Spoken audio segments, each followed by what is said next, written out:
pembahasan soal ujian nasional berbasis komputer.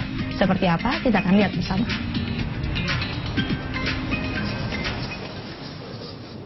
Rencana penetapan ujian nasional online atau computer based test oleh Kementerian Pendidikan dan Kebudayaan mulai diberlakukan tahun 2015 ini. 3 sekolah menengah atas dan 26 SMK di Jakarta tengah melaksanakan ujian nasional secara online. Satu di antaranya adalah SMA 30 Jakarta. Seperti apa ujian nasional online? Hanya di Kompasiana.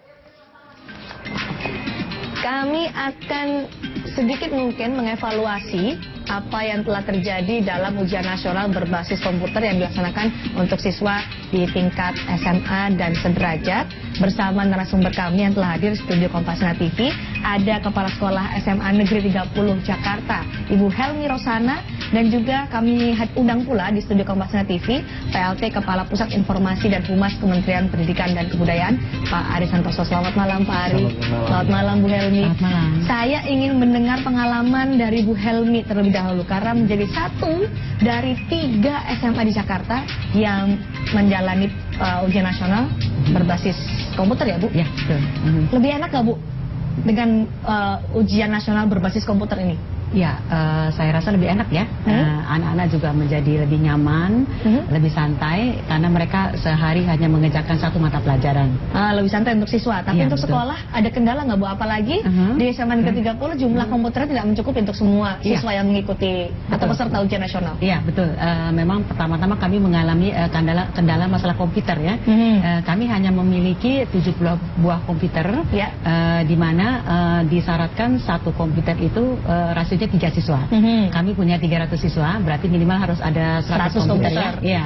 70 yang ada, akhirnya Ya. sisanya 30 gimana, Bu? Kami Solusinya? meminjam dari SMA Negeri 5 Jakarta. Kebetulan SMA Negeri 5 Jakarta pasalnya baik ya. Kami dipinjamkan 20 buah komputer. Kemudian juga kami menyewa, di mana kami sangat dibantu oleh alumni kami. Alumni kami kebetulan ingin mengadakan reuni. Mereka bertanya kepada saya, apa sih Bu yang bisa kami bantu? Menyewa artinya 10 ya, Bu? 10 Tidak, komputer yang disewa? kami menyewa 30 komputer, 30 karena komputer? kami harus mempunyai juga cadangan.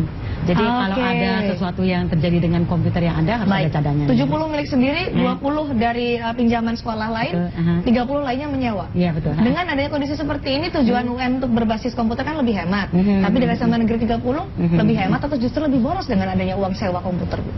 Kalau saya rasa lebih hemat karena kita tidak mendatangkan pengawas dari luar sedemikian banyaknya ya.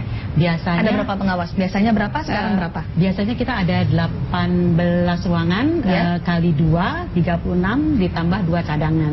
2 cadangan? Ya, berarti ada 38 pengawas ya. Untuk CBT ini kami tidak membutuhkan pengawas, kami membutuhkan proktor. Jadi istilahnya bukan pengawas, istilahnya proktor. Di mana proktor itu jumlahnya berapa, Ibu? Proktor itu kami jumlahnya ada 2. Hanya ada 2. Dan kita punya 4 ruangan, jadi kita hanya membutuhkan 8 proktor. Lebih santai artinya, Bu, dengan adanya santai, betul. UNCBT kalau kita bisa singkat ini ya. Lebih santai. Iya, bebas stres ya kalau menurut Pak Ari ya. Tapi yang sedikit mungkin membuat stres sekolah-sekolah yang melaksanakan UNCBT atau berbasis komputer ini masalah listrik ya, Bu. Iya. Itu gimana, Bu? Di SMA 30 aman semua untuk listrik? Kebetulan kami itu mendapat bantuan dari PLN, jadi itu juga yang disyaratkan oleh Sisjan. Sisjan menyaratkan bahwa harus aman PLN-nya. Akhirnya menyurati PLN? Iya, menyurati PLN secara khusus? Iya, secara khusus, dan dibantu juga oleh Pak Kasudinnya. Pak Kasudinnya juga menulis surat ke PLN, tolong untuk 6 hari ini listrik jangan dimatikan. Anda menyurati secara langsung, misalnya kepala sekolah menyurati secara langsung? Iya, betul. Aman, Bu, akhirnya? Aman, alhamdulillah. Biasanya suka ada pemadaman nggak sih, Bu? Jarang-jarang sih sebetulnya sekolah kita kalau juga. Jakarta jarang Tapi deg-degan ya kalau iya, betul. Kalau ada ini Pak Ari ini kalau dari Bu Helmi positif sih. Kalau kita lihat dari Bu Helmi selama pelaksanaan. Kita nih ya. Tapi jangan lupa Pak, ada kendala juga yang jadi permasalahan juga untuk para guru atau kepala sekolah di SMA yang menjalani UNCBT ini. Salah satunya adalah data tidak bisa di-save di hari kedua. Betul Bu Helmi? Betul. Kendala seperti ini Pak. Ini baru 3 nih di Jakarta. Belum kita di seluruh tanah air. Akan lebih pusing lagi nih pasti. Sebenarnya kasus-kasusnya selalu ada ya. Jadi kalau kita lihat dibandingkan dari seluruh, jadi total sekolah itu kan 556 Ya. yang ikut CBT. Yang mengikut CBT. Yang kita umumkan itu sebenarnya 585. Ada 29 sekolah yang mundurkan diri. Apa mereka kendalanya? Karena mereka melihat bahwa pada saat gladi bersih, mereka merasa bahwa ada keterbatasan infrastrukturnya dia yang sulit untuk kami ini di kementerian selalu menekankan bahwa layanan ke siswa itu jauh lebih penting dibandingkan ambisius dari kami ataupun ambisius dari sekolah atau kepala dinasnya. Artinya kalau sudah ada ambisi, Menteri Pendidikan dan Kebudayaan sangat optimistis ini bisa dilakukan seluruh Indonesia. Kita tuh optimis pada saat itu karena kita pada saat itu mentargetkan kita sebenarnya 250 sekolah di seluruh Indonesia. Karena ini piloting dari yang pertama kali ya. Sehingga kita tahu bahwa distribusi kita coba memang dari Sabang sampai Merauke seluruhan. Kita ingin melihat dari mulai Papua sampai dari Aceh bagaimana problemnya itu, semuanya itu bagaimana sampai Sumatera sampai Papua. Kita lihat semua problemnya itu terus kita umumkan. Tapi ternyata ekspektasi kita keliru. Ternyata lebih banyak yang mendaftar itu 720. Kita kaget betul. Meskipun pada akhirnya hanya 585 dan mundur lagi. Saat gladi bersih 29 mundurkan diri, final pada hari Seninnya yang ikut cuma 556. Saya menggarisbawahi bahwa ini tidak ambisius. Akankah kebijakannya akan berganti ketika nanti Menteri Pendidikan dan Kebudayaan juga akan berganti? Langsung saya tawarkan kepada Kompasinar yang bergabung di Google Hangout. Ada juga Pak Guru yang bergabung bersama kami di sini. Saya ingin mendengarkan sedikit pengalaman dari Pak Imam. Pak Imam, sekolah Anda juga ikut UN CBT. Pengalaman Anda selama menjalani proses UN CBT ini, Pak Imam, silakan. Untuk pertama kita mengajukan permohonan ke Puspendi, kemudian pemerintah mengadakan survei, waktu itu dilakukan oleh Pustekom, dan seperti studi kelayakan dan akhirnya disetujui. Kemudian ada di resiknya juga. Jadi selama pelaksanaan ini aman nggak Pak Imam? Atau mungkin ada kendala-kendala? Kalau tadi Bu Helmi nyatakan sedikit was-was kalau ada listrik mati hingga akhirnya perlu menyurati PLN. Kalau masalah teknik listrik alhamdulillah tidak ada, tapi masih ada 1 hari besok ya. Kalau yang lainnya kendala teknis adalah terkadang sistem itu ke lockout ya, jadi keluar sendiri sehingga siswa harus mulai dari awal lagi. Harus mulai dari awal lagi, itu membuat panik siswa nggak Pak? Karena ini belum terbiasa, ini baru pertama kali juga dilaksanakan. Kalau dikatakan panik, ada rasa itu kalau saya melihatnya. Cuma karena kita punya proktor, ada teknisi yang cepat menanggapi gitu ya, kemudian kita kasih tokennya baru lagi, bisa muncul lagi dengan tidak mengubah jawaban yang sudah ada. Semua bisa teratasi, artinya dalam secara keseluruhan bisa dikatakan UN CBT di sekolah Anda berjalan dengan lancar ya Pak Imam. Sekolahnya di mana Pak kalau kami boleh tahu? Insan Cendekia Serpong. Insan Cendekia Serpong. Baik. Dari Kompas Channel lain ingin menanggapi soal UN CBT sebelum kita jeda, silakan. Ibu Mercy mungkin. Kebetulan saya penggiat homeschooling. Jadi kita sih memang selama ini sudah paperless boleh dibilang ya. Kita selalu menggunakan. Halo? Iya, silakan Bu Mercy. Iya. Kalau di homeschooling kami kebetulan dari awal tuh kita sudah terbiasa menggunakan komputer. Jadi anak-anak kalau mencari bahan sudah memakai iPad atau laptop. Jadi ujian nasional berbasis komputer menurut saya untuk anak-anak yang beruntung itu nggak ada masalah. Baik. Cuman yang saya pikirkan di sini untuk nggak usah kita ngomong yang terluar terpencil daerah ya. Bagaimana dengan anak Jakarta sendiri yang masih gaptek, dan saya juga membaca Mbak di beberapa artikel bahwa ternyata banyak kendala teknis yang dialami oleh anak-anak sendiri. Kendala teknis bagaimana mereka menggunakan komputer. Nanti soal kendala teknis, soal infrastruktur yang menjadi kendala UN CBT ini akan kami bahas, terutama juga dengan masukan dari Bu Mercy dan juga rekan-rekan Kompas Channel lain dalam Kompasiana TV. Usai jeda.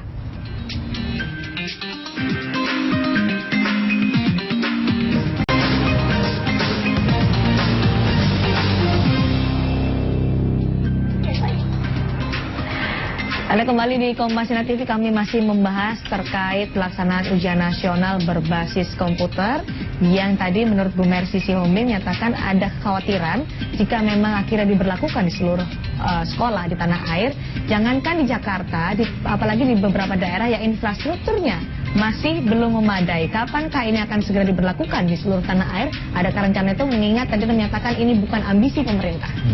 Jadi memang kami di pemerintah sudah menghitung bahwa sekarang kan penggunaan internet di sekolah kan sudah 118.000 dari 208.000 sekolah. Itu sudah pasang internet, jadi sekitar 53%-an lebih itu sudah pakai internet. Tapi kita tahu memang jumlah komputernya tidak sesuai dengan jumlah siswanya yang kita hitung. Karena memang biasanya satu kelas atau dua kelas itu yang ada. Nah, itu yang kita lihat dari infrastruktur yang ada di sekolah. Sehingga kalau kita katakan mau melihat ini seluruhan, itu kita tidak bisa bilang katakan dalam waktu dekat nggak memungkinkan. Karena memang CBT sama PBT itu jalan bersama-sama. Karena memang ada daerah-daerah tertentu yang tidak memungkinkan untuk menjalankan CBT. Kita tahu itu problem-problem tertentu yang kalau Anda menyatakan tadi yang pemerintah tidak ambisi soal ujian nasional berbasis komputer ini, artinya nanti selamanya pun masih akan ada mereka yang menggunakan komputer, mereka yang menggunakan manual atau paper based test? Bukan arahnya bukan ke sana. Arahnya adalah bahwa kita akan mengarah semua ke CBT. Tetapi kita tahu bahwa kita harus realistis terhadap problem infrastruktur di daerah.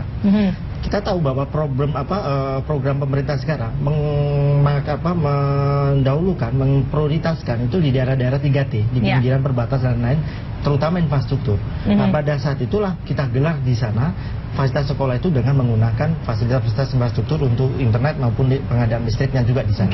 Infrastruktur tadi mungkin sudah dijelaskan, tapi bagaimana dengan sumber daya manusia?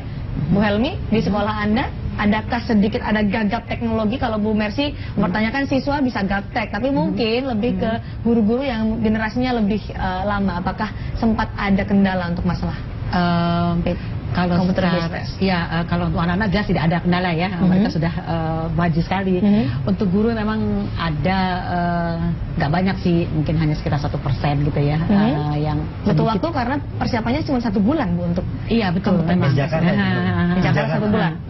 Karena waktu itu kita diberitahukan akhir Februari kami mendaftar bahwa sekolah kami tertarik untuk mengikuti CBT, terus baru awal Maret kita diverifikasi baru jadi hanya cuma 1 bulan lah kita punya waktu untuk persiapkan semuanya. Alhamdulillah cukup. Nggak khawatir, was-was ketika nanti ada apa-apa? Ya memang. Karena sampai sekarang masih berlangsung kan Bu? Iya betul, memang kekhawatiran itu. Besok terakhir betul. Tanggal 21. Tetapi alhamdulillah ya selama 5 hari ini tidak ada kendala yang sangat berarti, kecuali itu yang saya bilang tadi tidak bisa di-save ya. Tidak bisa di-save di hari kedua? Di hari kedua tidak bisa di-save. Solusinya sudah akhirnya? Sudah kita disuruh refresh. Sebenarnya tidak hilang. Karena itu kan sebenarnya kan gitu, bahwa operating system yang lama itu kan kita tutup pakai operating system yang dimana pada saat itu hanya dipakai untuk aplikasi kita. Sehingga kita istilahnya kita jam semua aplikasi itu, sehingga yang namanya hanya bisa untuk mengerjakan ujian nasional. Nah, pada saat itulah biasanya ada tertentu, itu tidak terjadi di banyak daerah. Terjadi daerah-daerah khusus memang ada kayak gitu problem. Itu terjadi pada beberapa komputer yang terjadi seperti itu. Artinya di sini kita tidak bisa generalis bahwa itu problem masif yang besar itu. Nah, ini yang kami sekarang ini menganalisis, mencatat semua problem-problem daerah, karena ada beberapa problem seperti di daerah tertentu itu tidak terjadi di daerah Jakarta atau daerah lain. Semuanya punya problem tersendiri, itu menjadi satu tantangan juga untuk karena pemerintah. Itu salah satunya adalah problem interrupt di power supply-nya itu, karena tegangannya tidak stabil, menyebabkan perangkat komunikasinya yaitu switch, karena kan di sini kan satu server melayani 40 ini. Nah, pada saat ini ada interrupt tegangan, itu dianggap oleh network ini itu putus networknya. Sehingga tadi dikatakan yang dari Serpong tadi Pak Imam itu bilang itu sering mereka akhirnya lepas tuh. Sebenarnya itu karena problem network, karena ada perubahan tegang itu. Baik, ada Pak Giri Lumakto yang juga telah bergabung di Google Hangout. Pak Giri, Anda juga mengkritisi atau menilai soal UNCBT ini, bahkan Anda menulis juga di kompasinar.com. Apa pendapat Anda soal ujian nasional berbasis komputer ini? Baiklah. Mungkin saya sering menyoroti UN ini dari zaman Pak sebelumnya, Menteri sebelumnya. Jadi saya menghargai dan sangat apresiatif terhadap langkah Pak Anies untuk men-CBT-kan UN. Namun kendala-kendala tentunya ada ya. Kemarin apa ada menurut berita, Anda, Pak Giri, yang paling krusial? Ya, krusial ini yang penting kemarin saya dengar berita, saya baca berita, ada bocor dari penerbit. Berarti kan ada internal sendiri yang sengaja atau mungkin memang punya niat tersendiri untuk membocorkan soal. Begitu Pak. Jadi kalau menurut Pak Anies nih, Pak Giri cuma 0,25%, nggak besar. Menurut Anda gimana nih? Ya itu baru sekarang Mbak. Nanti tahun depan. Ini kan sudah kebaca satu celah sistem aja, nanti mungkin hacker atau scammer bisa saja masuk kemudian mengambil data atau bank soal di sana. Lebih mudah ya menurut Anda ya? Iya, nah, jadi ya, mungkin kerjasama dengan Kemenkominfo atau pihak-pihak terkait tentang masalah yang secara mungkin server ya atau sistemnya. Baik, sudah disinggung oleh Pak Giri soal kebocoran soal ujian nasional, dan kami punya tayangan selengkapnya untuk Anda saudara, termasuk dari Menteri Pendidikan dan Kebudayaan Anies Baswedan menanggapi soal kebocoran soal ujian nasional ini. Proses pemindaian selesai, dari situ kemudian akan ditentukan apakah dari data-data terlihat pola kecurangan, efek kebocoran. Jika tidak ditemukan, maka tidak perlu ada pengulangan. Tapi jika ditemukan, maka di tempat di situ ada tanda-tanda, disitulah dilakukan pengulangan. Jadi prinsipnya sekarang ini kalau sholat ini ada tanda-tanda batal. Sekarang dicek yang batal yang mana. Nah, yang batal saja yang harus mengulang, dan jika ternyata tidak batal, maka ya tidak perlu ada pengulangan. Itu tadi pernyataan dari Menteri Pendidikan dan Kebudayaan Anies Baswedan. Ada kekhawatiran dari Pak Giri, sekarang sih masih 0,25%, tapi esok dari kemudian hari pasti ada pihak-pihak yang memanfaatkan kelemahan-kelemahan untuk bisa membocorkan lebih banyak lagi atau mengganggu kelancaran pelaksanaan UN berbasis komputer. Pak Ari, sudah siapkah dengan tantangan itu? Saya klarifikasi ya ke Pak Giri bahwa kebocoran yang disampaikan itu sebenarnya bukan kebocoran untuk yang berbasis komputer. Itu adalah paket soal yang untuk berbasis kertas, PBT. Jadi soalnya ada kodenya, ada paketnya. Itu adalah 30 paket. Dari 30 paket ini sebenarnya kami mencetaknya itu 11.730. Sehingga makanya kalau kita hitung, itu yang diunggah ke Google Drive itu sebenarnya 0,25%. Nah, sekarang permasalahannya, apakah 0,25% ini dimanfaatkan oleh siswa apa tidak?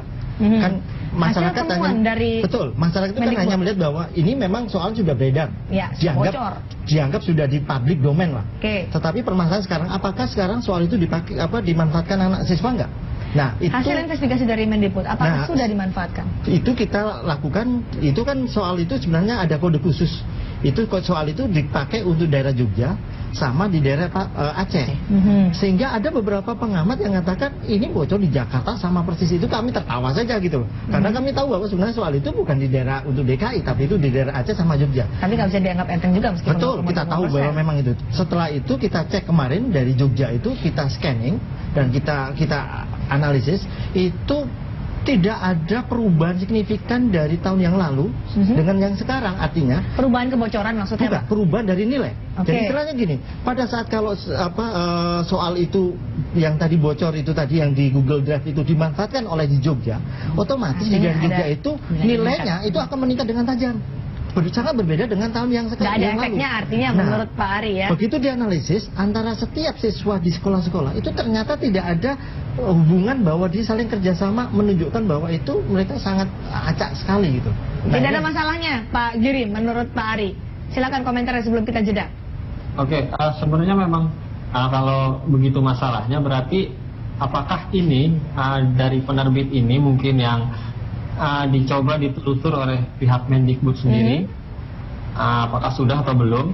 Kemudian yang mencegah untuk yang model CBT ya Pak ya, saya sih tadi bertanya apakah sudah terkait atau berhubungan dengan pihak-pihak yang terkait dengan antisipasi artinya ya, atau manajemen ya, seperti itu Pak. Nanti akan langsung jawab Pak Ari. Bisa jeda tetap bersama kami.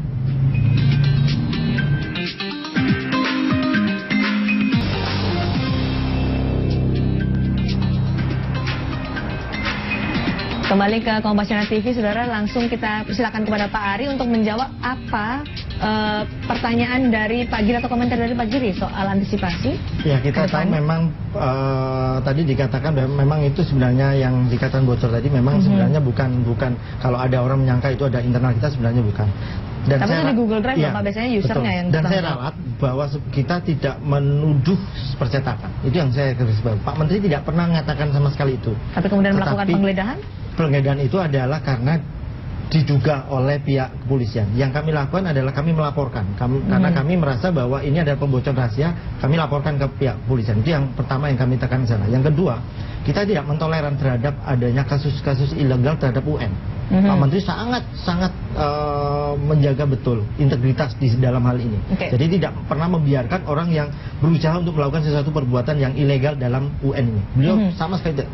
Kalau tadi kerjasama dengan Kemenkominfo atau pihak-pihak terkait soal UNCBT ini? Kami sebenarnya pada saat sekarang ini kan istilahnya gini, bahwa kami menawarkan program ini, UN yang berbasis komputer ini. Ada beberapa sekolah yang merasa dirinya mampu, siap, jadi mereka menawarkan. Ya. Kita tidak pernah mewajibkan untuk ini. Nah, pada saat nanti sudah skala masif, sudah besar, di mana jumlahnya udah besar sekali dan infrastrukturnya butuh yang sesuatu yang sangat besar, maka kita dari sekarang ini kita sebenarnya sudah komunikasi mulai awal tahun itu kita sudah komunikasi sama Kominfo untuk fasilitas infrastruktur di sekolah, beberapa sekolah. Salah satunya adalah program-program Yusonya yang ada di Kominfo itu kami minta untuk bisa ditaruh di dalam sekolah-sekolah di daerah terpencil karena itu sangat-sangat bermanfaat. Karena itu bisa kita manfaatkan. Tidak ada kekhawatiran untuk Pertas dan kawan-kawannya itu? Pasti ada lah. Yang namanya sistem buatan manusia nggak ada yang 100% secure. Karena hanya sistem ciptaan Allah yang 100% secure ya. Tidak ada 100% yang secure? Nggak ada 100% secure. Tapi kami selalu berusaha meningkatkan. Ya, baik. Itu yang kami lakukan. Ada Zawin juga yang bergabung di Google Hangout. Zawin, bagaimana nih soal ujian nasional? Kalau sudah mendengarkan diskusi tadi, lebih enak mana sih ketika Zawin ujian nasional waktu itu sama sekarang? Dulu ujian nasional berapa puluh tahun yang lalu nih Zawin? Ya Pak, saya bersyukur Pak. Kenapa? Akhirnya ditanya juga. Iya dari tadi dicuekin saya Pak. Gimana Zawin?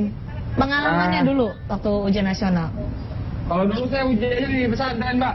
Kayak gimana tuh Zawin? Di pesantren ya biasa nulis kertas dibuletin gitu. Hitung kancing gitu. Kancing. Hitung kancing ya? Iya, malah ada temen saya tuh PG tapi dijawabnya esai, Mbak. Tapi lulus kan? Memuaskan nggak hasil waktu itu? Alhamdulillah lulus. Hah? Memuaskan nggak? Alhamdulillah, saya rata-rata 8 lah. Wah, saya pakai kancing aja udah 8 tuh. Pakai kancing 8. Kalau berbasis komputer ini, berbasis komputer bisa nggak hitung kancing atau bagaimana dengan siswa-siswa di pesantren seperti Zawin? Sebenarnya nggak jauh beda ya, karena masih. Sebentar Pak, maaf, Zawin silakan sebelum dijawab. Oh ya, mau nanya Mbak, karena ini berbasis komputer, saya kepikiran sama ibu saya nih Mbak. Kenapa? Ibu saya kan guru ya Mbak, udah 30 tahun ngajar lah, ketua gitu, kepala 6. Nah dia ini jangankan untuk ngotek-ngotek komputer ini buat ujian nasional, buka laptop yang cuma dibuka ya nggak bisa Mbak. Megang mouse gemeteran. Jadi kemarin waktu ujian nasional berbasis komputer kesulitan juga dong ibunya Zawin. Maksud saya gimana untuk guru-guru yang seperti ini nih Mbak? Apa harus diajarin atau bagaimana? Kalau untuk 1 bulan saya rasa ibu saya untuk buka Microsoft Word aja nggak bisa. Kemarin sempat cerita nggak pusing-pusing masalah ujian nasional berbasis komputer ini? Mungkin kepada Zawin, surat ke Zawin. Enggak, aduh, saya udah lama nggak pulang nih. Waduh, ini kekhawatiran Zawin juga. Ibunya seorang guru. Tadi ada cerita juga ya Bu, dari SMA 30 kesulitan pakai ini. Kita tahu memang kita tidak bisa menampik bahwa guru generasi kita agak berbeda. Guru pada saat yang generasi usia 50 tahun ke atas itu adalah dilahirkan pada saat teknologi informasi dan komunikasi ini belum merambah seperti sekarang ini. Sehingga kita selalu menekankan bahwa teknologi itu adalah berhubungan dengan generasi. Nah, kita tahu generasi yang sekarang ini adalah kita sebut digital native. Mereka lahir pada saat kondisi sudah berbasis komputer semuanya, sehingga mereka tidak akan pernah kaget dengan adanya teknologi ini. Nah, para guru yang lahir yang sebelumnya, jauh sebelumnya, kita tidak boleh mendikotomikan bahwa mereka nggak mampu. Itu memang sewajarnya kalau guru seperti itu. Ada pelatihan berapa lama? Nah, permasalahannya adalah bagaimana sekarang para guru ini kita tingkatkan kemampuannya. Tetapi kalau mereka untuk mengejar ke siswanya ini rasanya memang berat, nggak memungkinkan untuk tidak itu. Tidak mengejar. Tetapi yang paling penting adalah bagaimana para guru ini dengan tidak fobi terhadap teknologi ini. Yang paling penting itu tidak fobi terhadap ini dan tidak pernah menghalangi akan kemajuan anak-anak dalam memanfaatkan teknologi ini untuk proses pembelajaran. Di Jakarta 1 bulan persiapannya cukup untuk guru-guru mengenal teknologi untuk melaksanakan UN CBT. Aduh, itu sangat mudah sekali, Mbak. Nggak masalah, 1 bulan. Itu kan hanya terlalu singkat. Kalau untuk memperkenalkan kepada guru sangat mudah sekali. Sangat mudah ya, iya. ada kendala. Tidak ada. Bu Mercy, silakan. Ke Pak orang Kemdikbud tadi saya mau tanya, untuk anak-anak homeschooling yang selama ini dianak-dirikan dengan mengikuti ujian paket C, kapan ujian komputernya Pak? Sementara kita sendiri sudah paperless ya, kita sudah pakai iPad gitu. Sementara ujiannya masih pakai kertas gitu. ini malah minta ini kan. Ini kan ada kebalikannya nih, kebalikan stigma nih kan, bahwa yang lainnya itu ada kontra, tetapi beliau ini malah meminta karena homeschooling sudah sangat user friendly terhadap teknologi itu.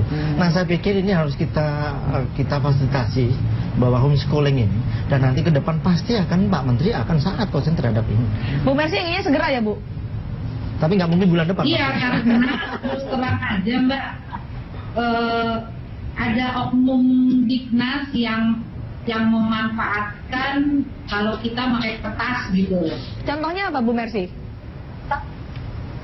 Ya misalnya kita dimintain biaya walaupun nggak seberapa. Artinya Anda menginginkan ada untuk persamaan dengan paket B kalau dikatakan ya, untuk menghindari pungli begitu Bu Mercy? Betul Mbak. Oke. Dari Kompasinar lain, mungkin ada yang ingin menyanggah justru Bu Mercy atau mungkin setuju dengan Bu Mercy. Pak Imam, silakan.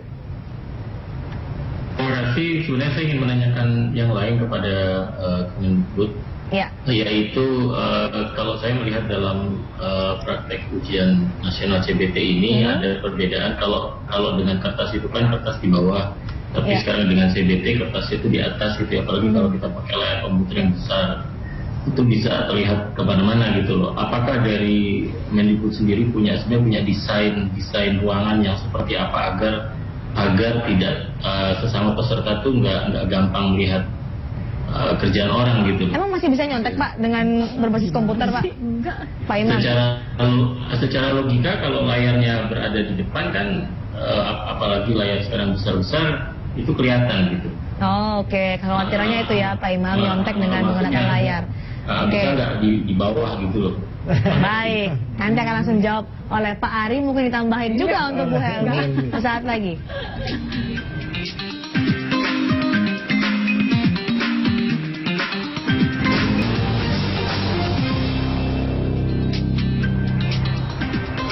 Pelaksanaan ujian nasional berbasis komputer ternyata masih banyak mengundang kekhawatiran dari masyarakat, seperti saat ini disampaikan oleh bahkan guru dari Man Insan Cendekia Serpong. Pak Imam tadi menyatakan kekhawatiran kalau nanti ada contek-mencontek antara siswa ketika dilakukan ujian nasional berbasis komputer. Pak Ari. Memang ada kekhawatiran itu karena monitornya itu kan agak besar, terutama di SMK itu ada beberapa memang monitornya lebih besar daripada di SMA, karena memang dia dipakai untuk desain ya beberapa, nah, sehingga monitornya lebih besar ukurannya dibandingkan yang monitor biasanya dipakai di SMA itu. Nah, sebenarnya setiap satu soal itu kan yang ditampilkan satu soal, padahal kalau ujiannya ini 40 soal. Dia kalau mau mencontek kan harus menghafalkan 40 itu gimana keluarnya kan, itu kan pada itu probabilitas itu sangat kecil sekali. Pertama, yang kedua, setiap siswa di kiri kanannya ini kan berbeda. Itu yang kita buat soalnya itu bukan cuma soal 100, itu bisa ribuan. Sehingga kalau diambil acak 40 dibandingkan ribuan ini probabilitasnya sangat kecil sama antara samping kiri dan kanan ataupun depan dan belakang. Nggak ada cerita untuk bisa mencontek ya? Ada sebenarnya probabilitas itu, tetapi sangat kecil probabilitas. Bukan nggak ada ya, tapi ada tetapi kecil probabilitasnya. Bu Helmi, soal ini. Itu yang selalu saya tekankan ke anak-anak bahwa kami tidak bisa mencontek kiri dan kanan. karena itu akan merugikan kamu sendiri. Karena waktu kan akan berkurang ya kalau dia melihat ke kiri dan ke kanan gitu. Jadi alhamdulillah anak saya juga pada pilih semua tuh. Menanggapi Pak Imam tadi, gimana kekhawatiran Pak Imam soal contek mencontek? Kebetulan di tempat saya kok layar komputernya kecil, hanya 14 inci. Karena SMA. Jadi iya SMA. Tadinya malah sekolah saya itu satu kelasnya hanya ada kita mentargetkan 20 komputer. Tapi setelah dilihat oleh Sisdian, ini bisa kok Bu, satu kelas ini 30 komputer. Jadi sudah diukur oleh Sisdian bahwa tidak bisa terjadi contek mencontek. Pak Imam, soal jawaban ini bahwa tidak mungkin ada contek mencontek. Di sekolah Anda sudah Anda yakin bahwa tidak ada juga praktek mencontek dari siswa? Tidak ada. Tidak ada ya? Itu berdasarkan teori saja. Jadi kalau biasanya kalau dengan kertas anak kan duduk ini ya, untuk kepalanya. Tapi kalau dengan layar dia pasti tegak kepalanya. Juga kepalanya dipajang di depan gitu loh. Iya. Pasti berbeda lah. Zawin, soal ini kekhawatiran contek mencontek namanya anak sekolah pasti ada usaha-usahanya ya Zawin. Iya Mbak, masalahnya bukan usaha apa enggak, masalahnya sih niat dari si pelaku. Ya kalau nyontek sih susah, iya, tapi kalau misalnya emang mau ngasih jawaban kan gampang-gampang lah, ada cara. Kalau diminta komentar nih Zawin soal ujian nasional berbasis komputer, Zawin gimana nih kalau komentar? Apakah optimis bisa atau ya bolehlah diteruskan tapi dengan catatan kalau dari Zawin nih? Saya masih kepikiran ibu saya sih Mbak. Maksudnya bukan ibu saya, cuman guru-guru sejenis ibu saya gitu. Betul. Guru terus jenis saya, kalau misalnya tadi dibilang 1 bulan cukup, wah saya ragu banget. Ragu banget ya? Untuk guru sejenis ibu saya, ragu banget, yang bahkan negang Mbak. Emang seperti apa sih Zawin? Guru-guru tua gitu, hah? Seperti apa ketika menghadapi laptop gemeteran, takut gitu, waduh ini bukannya gimana gitu? Remote aja gemeteran Mbak. Emang seperti apa sih Zawin? Guru-guru tua gitu, hah? Seperti apa ketika menghadapi laptop gemeteran, takut gitu, waduh ini bukannya gimana gitu? Ya kayak emang HP juga masih HP yang kotak, yang belum megang Android, yang masih gaptek. Ibunya ngajar di mana Zawin? Kalau kami boleh tahu. Di SMP. Di kota mana? Di kota mana? Di Bogor. Di Bogor ya? Oke, di Bogor. Di Bogor masih ada, kalau menurut Zawin, ada yang juga canggung menghadapi komputer. Kan kecanggungan itu mungkin kalau misalnya disuruh buat PowerPoint, kemudian mengetik naskah Word atau Excel segala macam, itu mungkin memang terjadi kecanggungan. Tapi kalau ini itu hanya ngeklik aja kok, klik, nggak ada cepat harus belajarnya Bu. Iya, nggak harus ngetik, nggak harus ngapa-ngapain. Jadi kalau misalnya guru-guru di luar daerah misalnya kita bicara masalah lain di Jakarta, bisa, itu hanya menggerakkan mouse, klik, udah. Klik langsung. Nggak perlu deg-degan ya? Enggak. Di komputer mungkin yang dipikirkan adalah membuat soal. Ini kan bukan membuat soal, tapi mengoperasikan bagaimana komputer itu bisa gitu ya. Jadi ya bukan membuat Excel, bukan membuat. Jadi nggak masalah, cuma tidak masalah. Sekali klik aja bisa. Sebulan cukup. Iya, nggak sebulan. Aduh, berapa lama? 1 jam. 1 jam nggak bisa Zawin. Mungkin ibunya nih bisa dikasih semangat tuh, bisa lah Bu untuk berbasis komputer nih untuk ujiannya. Nah, kepada kompasianer lainnya, kalau misalnya Anda bisa memberikan masukan soal ujian nasional berbasis komputer, apa yang ingin Anda sampaikan kepada Kementerian Pendidikan dan Kebudayaan? Hal yang krusial. Pak Giri? Ya baiklah, terima kasih. Mungkin karena ini UN berbasis paper base sudah lama Pak ya. Mungkin ada step-step atau langkah-langkah pencegahan dari mungkin Kemendikbud yang mungkin ada pihak-pihak yang merasa dirugikan, misalnya karena tidak mencetak kertas lagi, tidak ada proyek distribusi soal lagi. Apakah ini nanti akan berdampak mungkin secara politis ya Pak ini Pak? Berdampak secara politik, bisnis mungkin juga? Ekonomi ya, Pak Giri? Jadi bagaimana langkah-langkah mungkin yang diambil Kemendikbud sendiri? Saya sih kebijakan-kebijakan internal mungkin saya tidak tahu, tapi dampak ke kitanya, seperti tadi ada bocor soal, ternyata bukan bocor dari segi CBT tapi PBT. Jadi kan itu hal-hal yang mungkin nanti akan merongrong misalnya Pak ya. Bahkan kalau ada bocor-bocor mencederai dari guru dan juga siswa. Silakan. Ya memang kita tahu bahwa kemajuan teknologi itu ini kan keniscayaan, nggak mungkin kita hindari ya. Jadi mau tidak mau memang bisnis itu akan bergeser ke arah sana. Nah, itu yang pertama. Yang kedua, kita menyiapkan generasi bangsa Indonesia ini untuk siap pada saatnya dia itu sudah sangat familiar terhadap teknologi ini. Jadi kalau proses pembelajaran sudah berbasis teknologi, asesmennya juga berbasis teknologi ini, maka pada saat dia lulus, dia bersaing dengan tenaga asing, dia sudah siap untuk berkompetisi di sini. Yang ketiga adalah yang kita perhatikan, kita ini harus tahu bahwa pada saat kita ujian sekarang itu mencetak kertas 32 juta eksemplar. Itu bisa dibayangkan ada berapa batang pohon di hutan yang ditebang hanya untuk ujian nasional.